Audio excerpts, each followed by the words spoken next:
Yeah, burrs. I'm back, baby. I am back. This is what we do, y'all.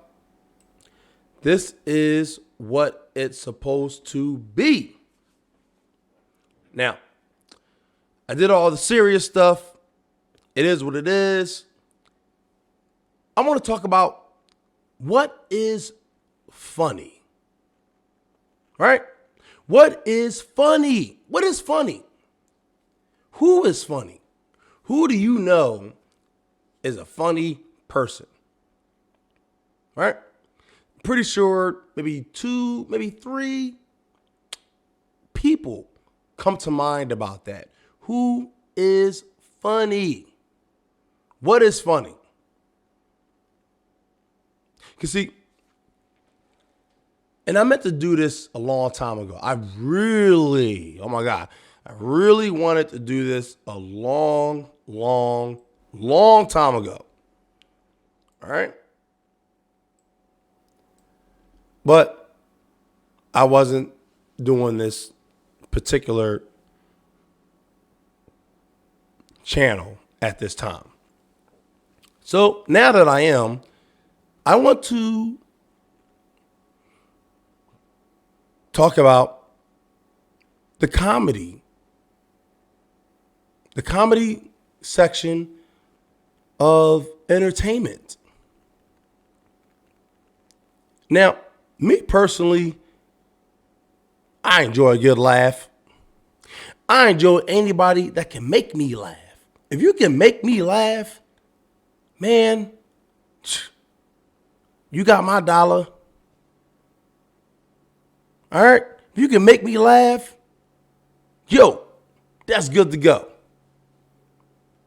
But see, something happened 4 years ago when, I guess, you know what? I'm going to say it. Trump won office, and a lot of people didn't like his kind of banter. All right? It got to the point where they had to bring in a heavyweight like Dave Chappelle to do a monologue on SNL to just kind of, just everybody calm down, let's give him a chance and blah, blah, blah, blah, blah. And yeah, we see what he's dealing with now, right? He's about to get canceled because he placated to the mob. Now, as genius as Dave Chappelle is, he's honestly one of my favorite comedians to listen to. He's obviously a very genius person in nature. So it could have all been a ruse. The whole, well, I'm going to drag the Democrats over here, and then sooner or later, I'm going to drag the Republicans over here. Look, Dave Chappelle, well, you know what? I'm not going to allude too much to him. What I want to talk about is what is funny? What is funny? What is funny? What is funny? What does it take to be funny? What does it take to have a sense of humor? This video I come across is from Cringe Planet, college SJWs, for what they called, who are now woke people. SJWs back in 2016, 2017, they were social justice warriors. Yeah, you don't hear about them anymore. Right? So, college SJWs, safe space, and microaggression. Right? So this is, I don't know what this is. I think this is what they wanted to happen as far as a safe space comedy show, right? So we're going to take a look at this. And Cringe Planet, hey, don't flag me, bro. Don't flag me. Don't flag me, bro. It's like, no, I'm playing. As one of the largest post-secondary institutions in Alberta, NAIT represents... Why do you have to think that all the Asians are Japanese or Chinese? Words are appropriate, and then different terminology. Steps to better ensure a welcoming environment. Safe Spaces is a NAIT initiative started in 2013 for students of the LGBTQ community that educates a diverse population of students. As one of the largest post-secondary institutions in Alberta, NAIT represents a diverse population of students and staff, and has taken steps to better ensure a welcoming environment. Safe Spaces is a NAIT initiative started in 2013 for students of the LGBTQ community that educates staff and instructors on appropriate language. Oh, there you go. Once again. And in my 3-part documentary, I've showed people, right? I've showed people that what this is all about. All right? I showed people what this is all about. Now, let me tell you something. This has nothing to do with the individual LGBT member,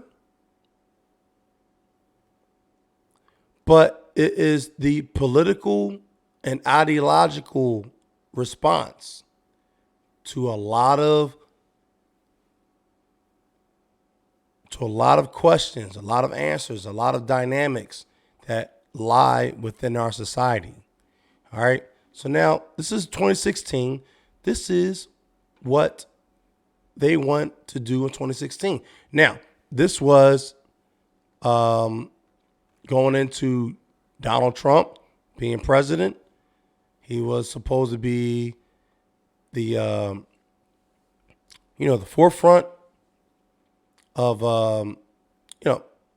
being Republican or whatever. And LGBT, they saw opportunity, they got into it. So let's do it. So it's essentially education for the staff member of what words are appropriate, and then different terminology is sorted with the LGBTQ community. Since including students like Natalie Mahaden in Safe... Well, she just looks bothered, honestly. And look, and there's no, I'm not casting dispersions on this woman. I don't know her personally. I don't know her background. Okay, but just everything about her is just, it screams. It just screams. It just has to happen. It just has to happen. I don't know. I wanted to, and it's supposed to, and Orange Man bad. And here's the thing. When it comes to, and like I said, she honestly has no emotion on her face. And look, when it comes to comedy, okay, it's all about your facial expressions. It's all about your tone. It's about your delivery. It's about how you interact with the audience. Would you want somebody like her controlling your comedy space? Let's continue. Terminology is sorted with the LGBTQ community. Since including students like Natalie Mahaden in Safe Spaces a year ago, NAIT finally has a gay-straight alliance and new young leaders for the LGBTQ, a role Natalie has always been comfortable with.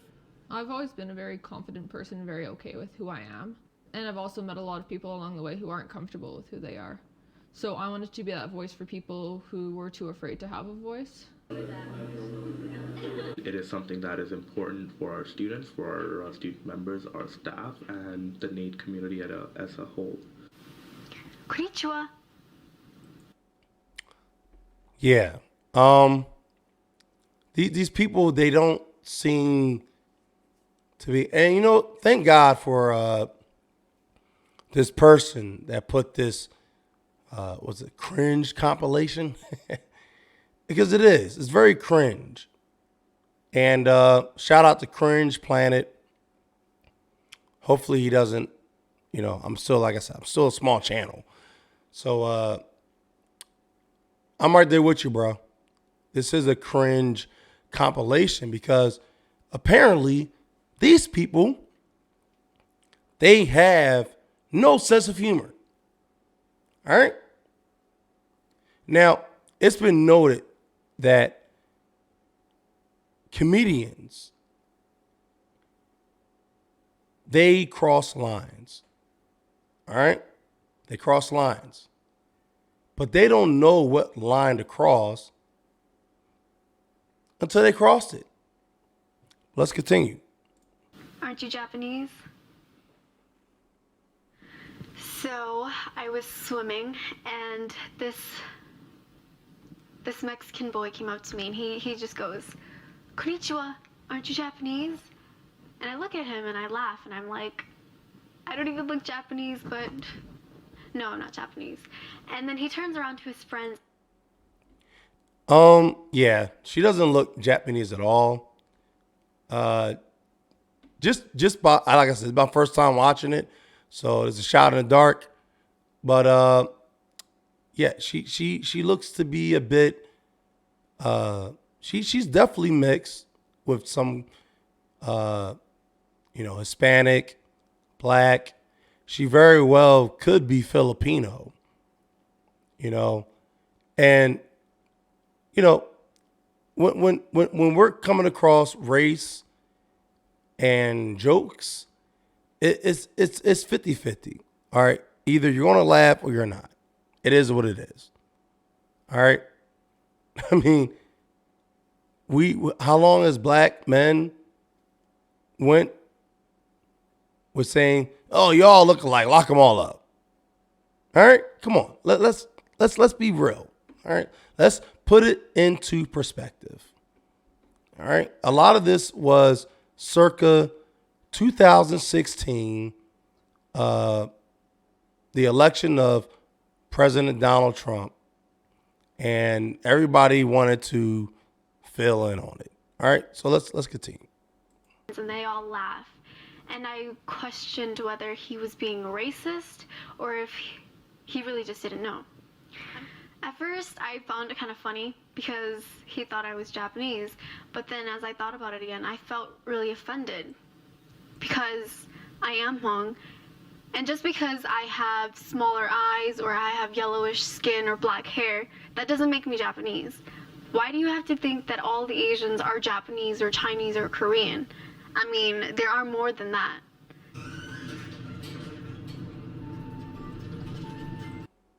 All right, so that was her spiel. She didn't even say who she was. She said she was Hong. Okay, so that's I believe that's Korean. Okay, that's fine. Look, a lot of this stuff is an easy fix.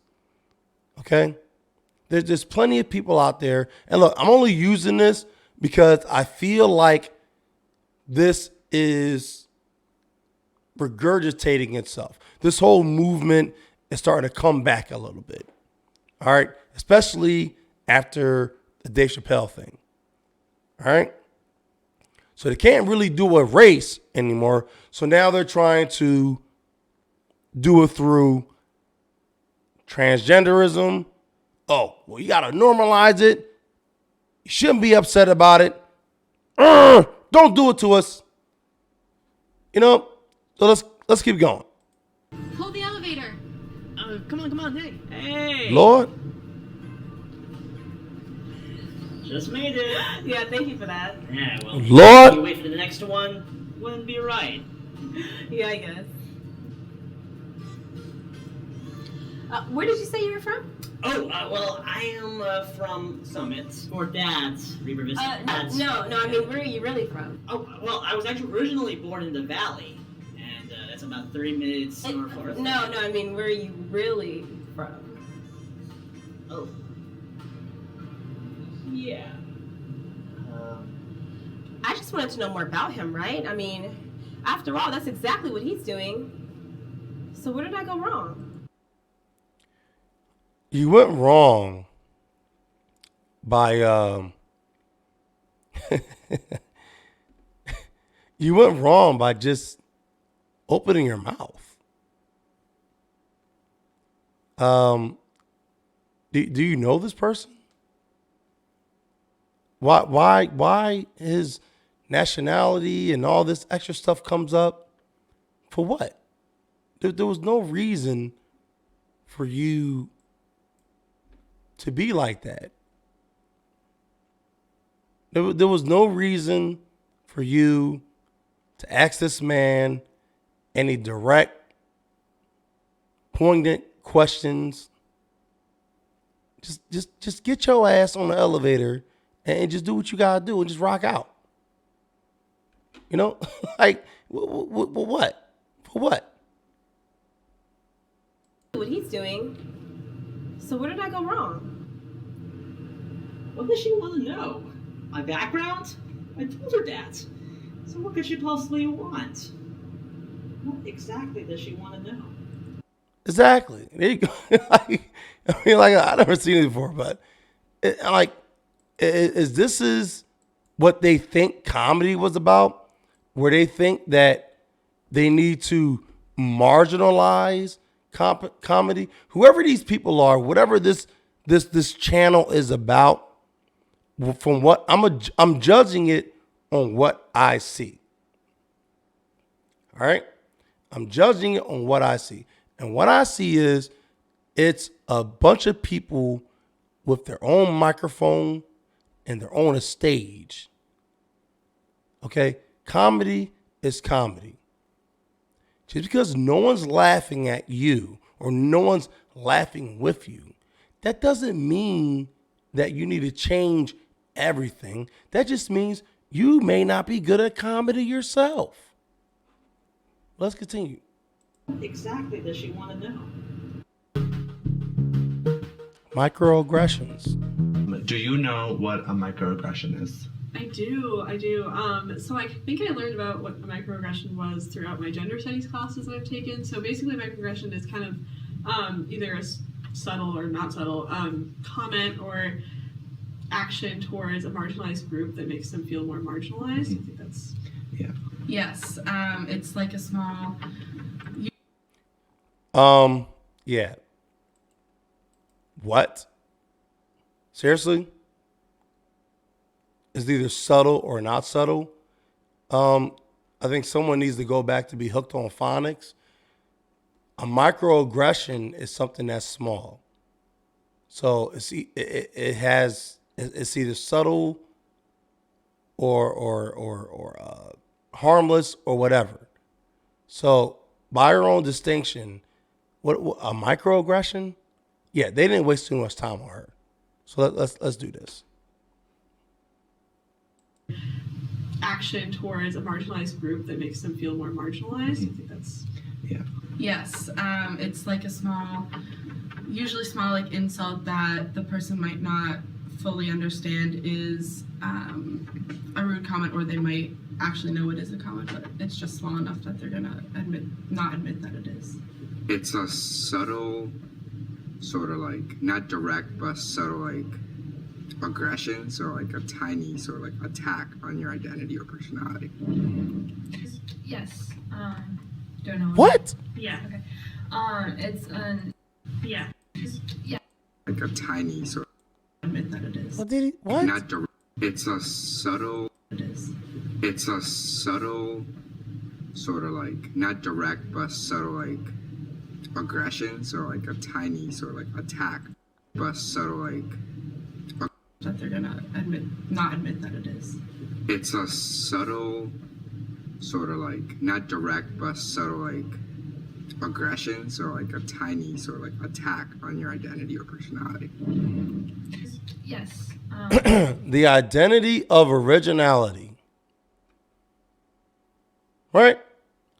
Identity of originality. He's dead serious.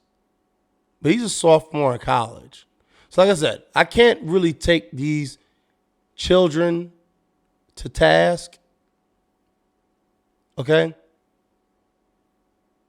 Because these people, they're only 18, 19, 20, 21, 22. All right? In 2016, I was already, well, I'm not putting my age out there. But, yeah, they got a lot to learn about life. Don't know what. Yeah. Okay. It's a comment that's made unintentionally or intentionally that targets a specific social group, identity, and further marginalized. And see, look at her T-shirt that she's wearing. Look, she's almost looking directly to the camera. Yes, I caught you. I caught you. Yes, we're going to read on your shirt. Now, I can't see it all, but what I say is City Female 2016. Okay?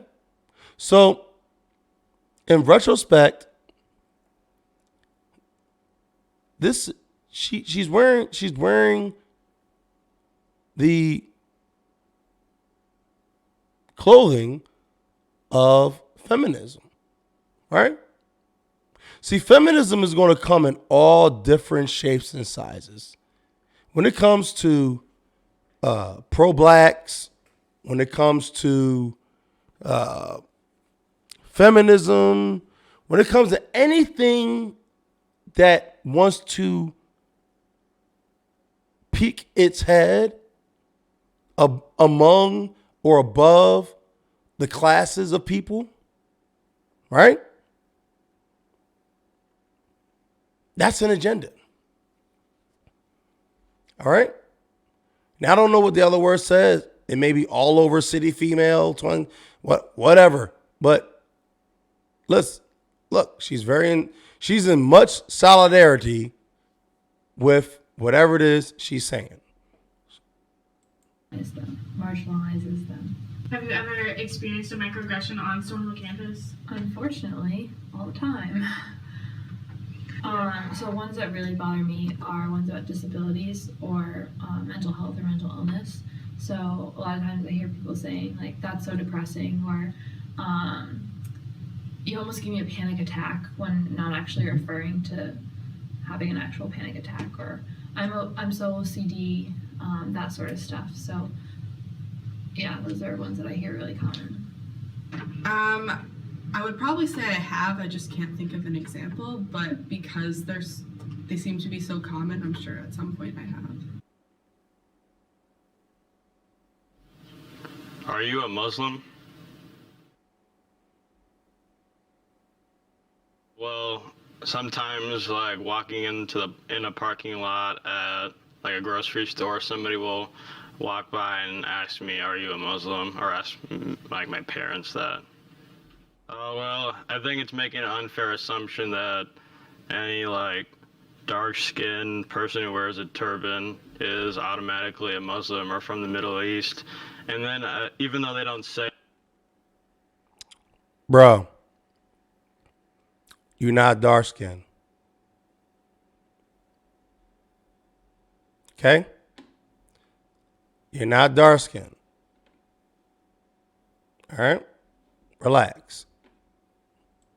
it, most of the time it kind of assumes that anybody who wears a turban and is dark skinned is in some way like a terrorist or someone who's bloodthirsty. You see this crap. See, look, and look, I gotta say this. I want people to look at the disingenuity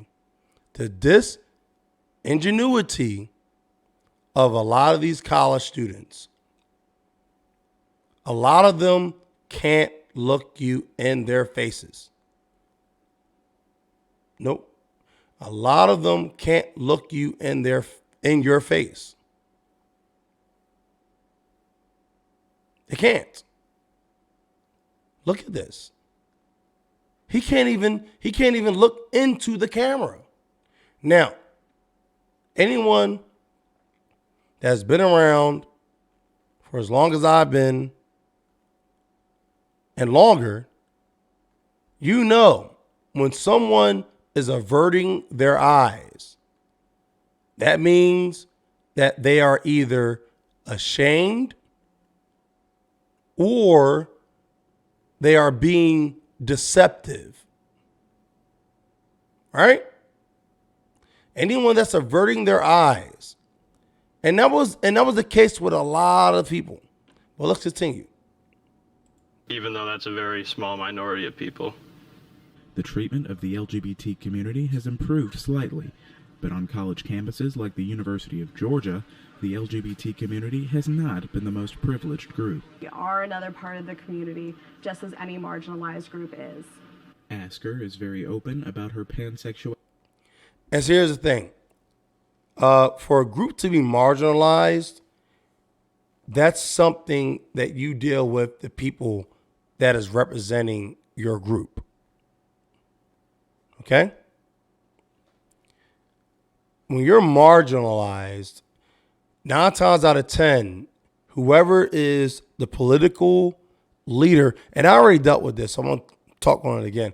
Whoever is the political leader or financier of your group, if you feel as though you're being marginalized,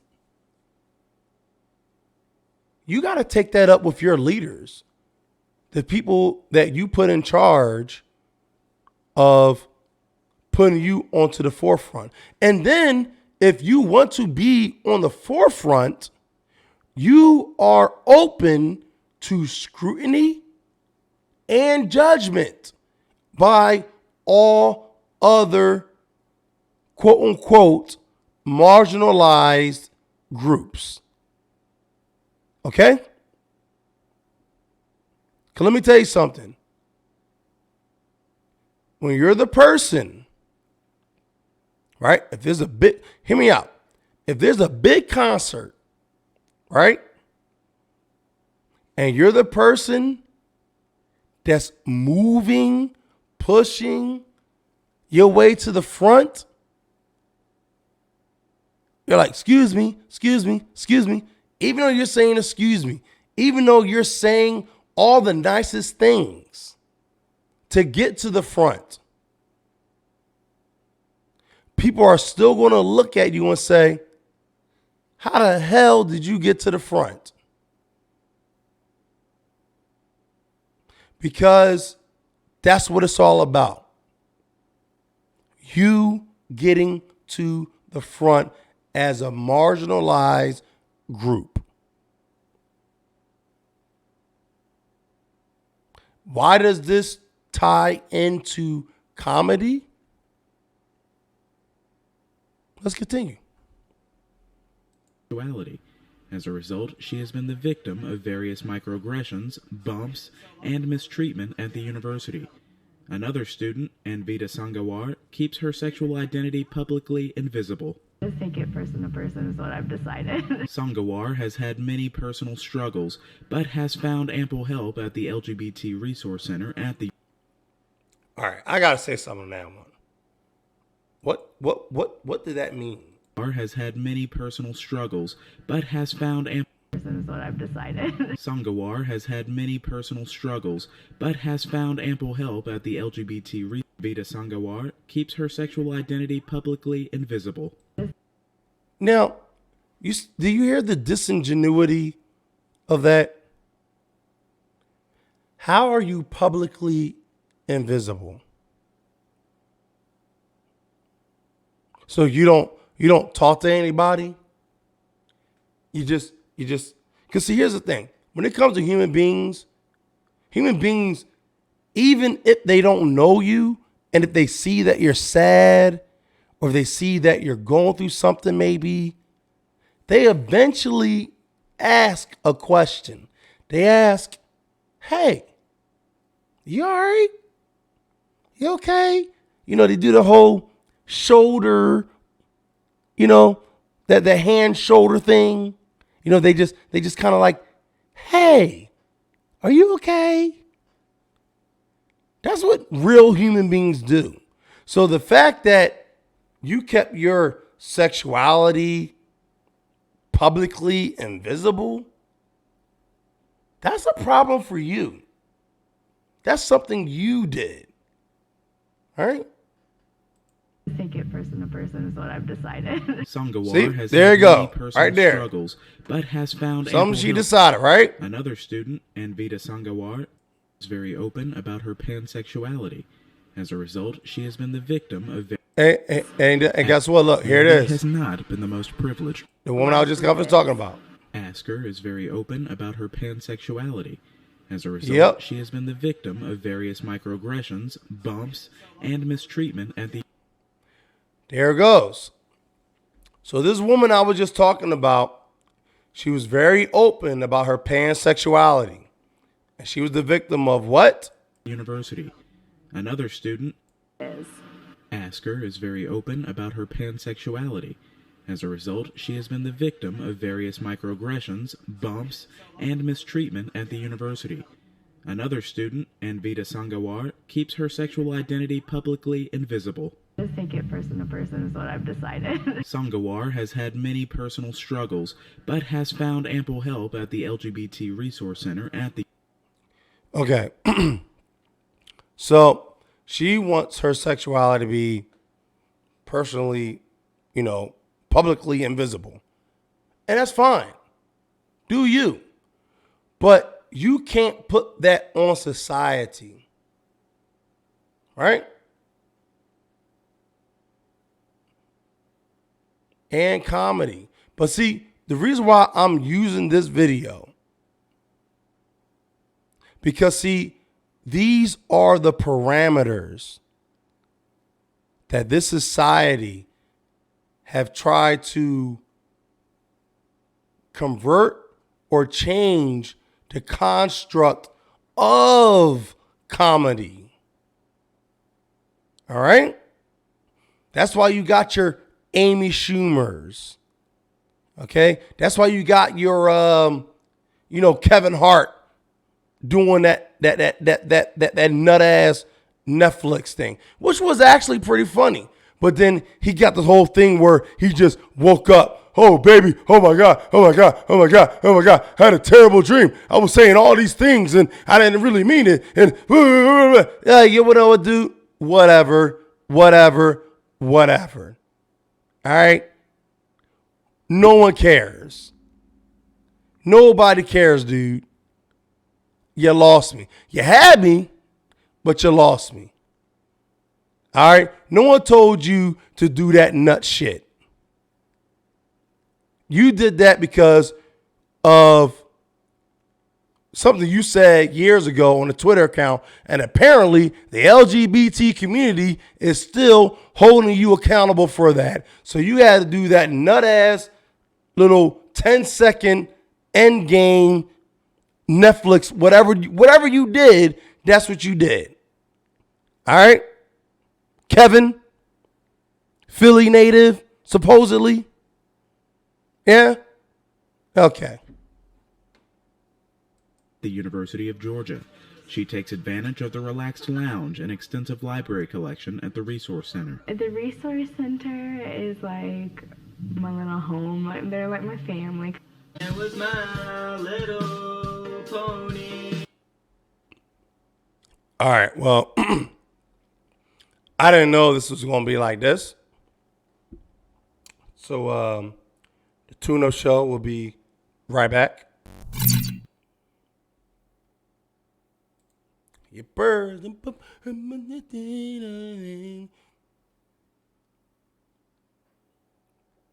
now look,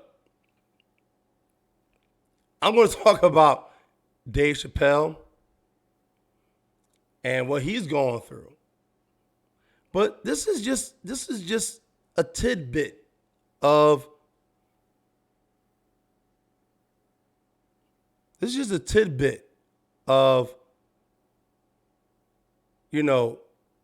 what Dave Chappelle used to do. I mean, I don't know. Comedy Central may flag me, but you know what? I don't know. Well, look, here's the thing, guys.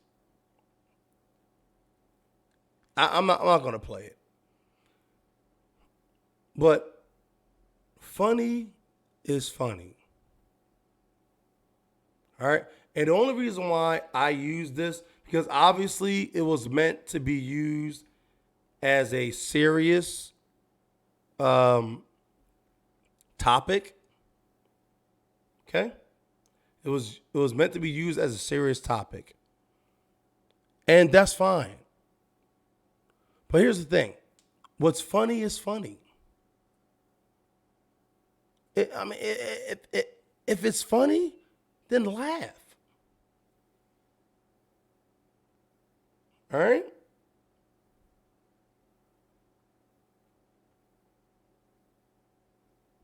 That's what I'm saying.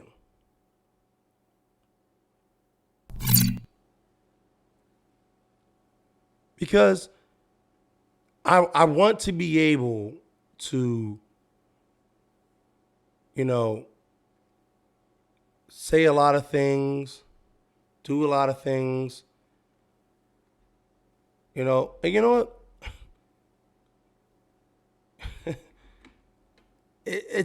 Look, comedy is going to be comedy. All right? And if you're part of a marginalized group, then you need to be able to figure out what is that group doing for you. And do they incite you so much to where you're willing to lash out at a person that doesn't even know you, but maybe willing to know you? Because see, that's what happened in 2016 to right now.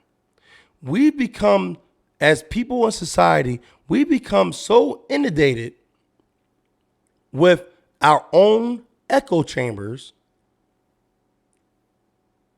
that we haven't even considered the possibility that someone just might want to get to know you. Right? We negate that whole possibility. Someone asks you, hey, are you wearing makeup? And then we say, excuse me? Excuse me? What you trying to say? I'm ugly? You trying to say I'm ugly? No, I'm asking because your skin is great. I love your skin color. But see, you would never know that. You would never know that because you too much in your feelings. Okay? Or man. Oh man, girl, look, you are beautiful. You're sexual harassing me. Do not look at me. What? Is this what we're doing?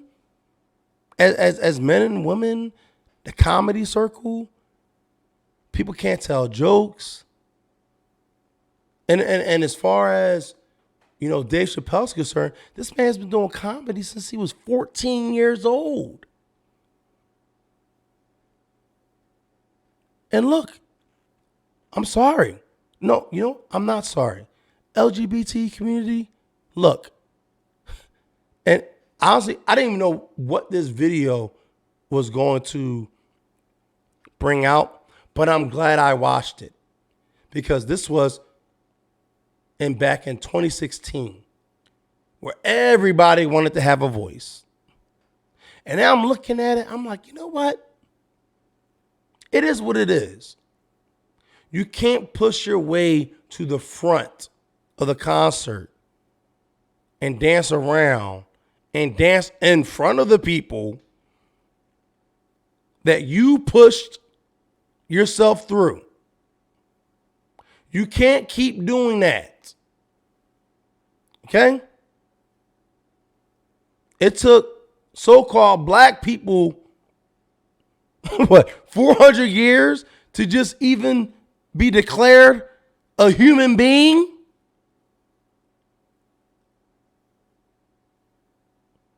And judging by my documentary, yo, no. No, no, no, no, no, no, no. No. Do you know it was a time where the king, if the king didn't feel like you were doing your job as a court jester, you know you died that day? See, back then, the only person that was allowed to make fun of that was allowed to make fun of the king was the court jester.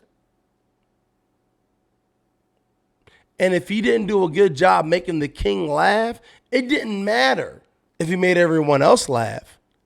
If he didn't make that king laugh, off with his head. So here's the thing. Are you being funny to live? Or are you just living funny that people don't find funny? Because see, that's what has to happen. Because you're not going to take my comedy away. You're not going to take my sense of humor away. This is the tune-up show. And I'm saying B. And I'm going to keep doing this, baby. I'm going to keep doing it. I'm going to keep doing it. I'm going to keep doing it. What is funny? Are you funny? Do people find you funny? If not, man, sit your ass down and shut up. You don't need to be pulling back the goalposts. Don't nobody care. Do you? This is a tune-up show. And I'm out. Peace.